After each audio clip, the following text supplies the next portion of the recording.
Hi అండి, welcome to my channel Ammakuti vlogs అండి. ఎలా ఉన్నారండి? నేనైతే బాగున్నాను. ఇవాళ స్పెషల్ కర్రీ వచ్చేసి ఇంట్లో కూరగాయలు ఏం లేవండి, వర్షాలు పడుతున్నాయి కదా. టైంకి కూరగాయలు ఏం లేకపోయేసరికి పిల్లలు ఆనియన్ ఎగ్ చేయమని చెప్పారు.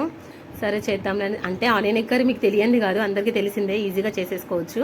కాకపోతే నేను ఎలా చేశానని మాత్రం మీకు చూపిస్తున్నాను. తర్వాత కళాయి తీసుకున్నాము, దాంట్లో ఆయిల్ తీసుకున్నాను కొంచెం, ఒక పావు అంతా తెలిసిన 2 టేబుల్ స్పూన్స్ ఆయిల్ తీసుకొని ఒకరి ఇద్దరు మందం వేయండి కర్రీ. ఆ రోజు ఒక పుటకం చేశాను. 2 ఆనియన్స్ కట్ చేసేసుకొని నిలువుగా కట్ చేసాము. ఒక్కోసారి రౌండ్గా కూడా కట్ చేస్తాను, ఒకసారి చిన్న చిన్న పీసెస్ లాగా కూడా కట్ చేస్తాను. ఆ రోజు నిలువుగా కట్ చేసుకున్నాను అనమాట. ఆనియన్స్ వేసేసి కొంచెం ఫ్రై అయిన తర్వాత కొంచెం సాల్ట్ వేస్తాను, కొంచెం ఆనియన్స్ తొందరగా ఫ్రై అవ్వడానికి.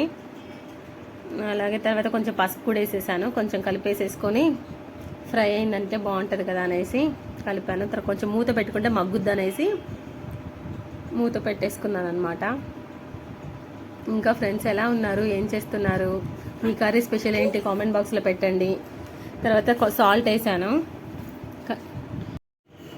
మూత పెట్టి కలిపేసిన తర్వాత కొంచెం మగ్గుతుంది కదండి, ఇందులో అల్లం వెల్లుల్లి పేస్ట్ వేసానండి. ఆ క్లిప్ మిస్ అయిపోయినట్టుంది.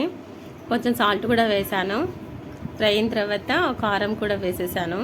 తర్వాత కొంచెం మూత పెట్టేసి మగ్గేలోపు డైరెక్ట్ అందులో కొట్టామనుకోండి ఎగ్, కొంచెం ఏమైనా ఎగ్ ముక్క పీసెస్ ఏమైనా ఉంటే పెంకు ఉంటుంది, ఆ పీసెస్ అందులో పడతాయేమోనని ఇలా సపరేట్గా బౌల్లో తీసుకున్నాను.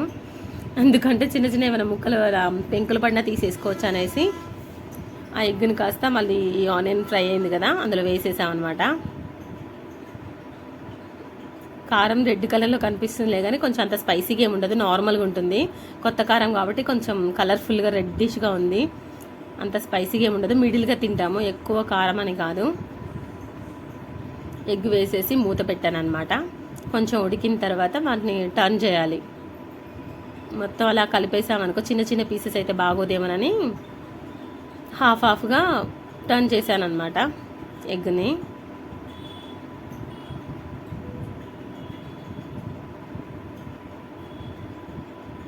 కొంచెం టర్న్ చేసేసి ఒకసారి మూత పెట్టేసుకున్నాను.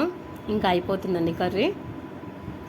కొంచెం ఇంకోసారి కలిపేసేసుకొని ఆయిల్లో వేగుతుంది కదా మంచిగా కలిపేసి ధనియాల పౌడర్ అండి, ఇంకొంచెం గరం మసాలా అండి వేసేసుకొని మొత్తం కలిపేసి మూత పెట్టేసి ఒక 2 మినిట్స్ ఉంచేస్తే సరిపోతుంది. ఎగ్ కర్రీ రెడీ అండి.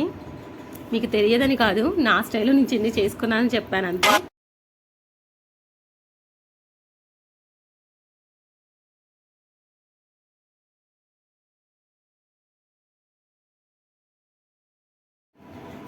కర్రీ బాగా వచ్చిందండి. మీకు నచ్చితే ట్రై చేయండి. కొత్తగా మన ఛానల్ చూస్తే ప్లీజ్ సబ్స్క్రైబ్ అండి. Thank you.